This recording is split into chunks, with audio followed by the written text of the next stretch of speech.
నిర్మల్ జిల్లా కుబీర్ మండల కేంద్రంలో మిషన్ భగీరథ నీళ్ల కోసం ఆందోళన చేపట్టారు. గత 15 రోజుల నుంచి నీళ్లు రాక తీవ్ర ఇబ్బంది పడుతున్నామని ఎస్సీవాడ గ్రామస్తులు నిరసన వ్యక్తం చేశారు. ఇదే విషయంపై స్థానిక సర్పంచ్, ఉప సర్పంచ్, ఎంపీటీసీలకు చెప్పినా పట్టించుకోవడం లేదని ఆవేదన వ్యక్తం చేశారు. ప్రతి ఇంటికి మిషన్ భగీరథ నీళ్లు ఇస్తున్నామన్న ప్రభుత్వం ఇక్కడ సమస్యపై స్పందించాలని డిమాండ్ చేశారు. ఇలాగే ఇక మిషన్ కాకతీయ భగీరథ పనులు కావాల్సిన నిధులు ప్రభుత్వం నుంచి రాకపోవడం వల్లే నీళ్ల సమస్య తలెత్తున్నట్లు తెలుస్తోంది.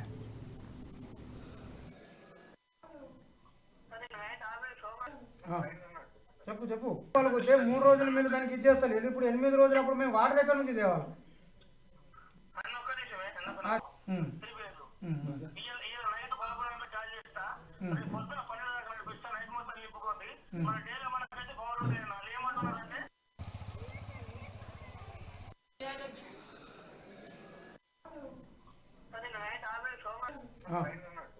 చెప్పు వాళ్ళకి వచ్చే భగీరథ వాటర్ కోసం ఇప్పుడు డి గారికి మాట్లాడినాం.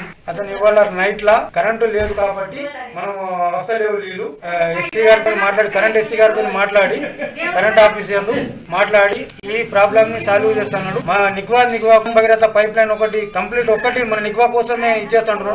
6-5 రోజులు చూసిన తర్వాత మనం భగీరథ వాటర్ ఇప్పుడు మనకు కరెంట్ ప్రాబ్లం ఇస్తున్నది అక్కడ వాయిలా.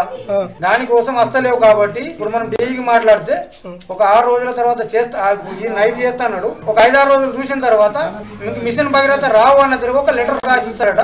వాటర్ తాగుతలేవు. బోర్ అయితే మాకు చేసే పర్మిషన్ లేదు కాబట్టి మేము ఎమ్మెల్యే సాబ్ దగ్గరికి పోతాం. ఒక లెటర్ అయితే రాసిస్తాం. భగీరథ వాటర్ కోసం ఇప్పుడు డి గారికి మాట్లాడినాం.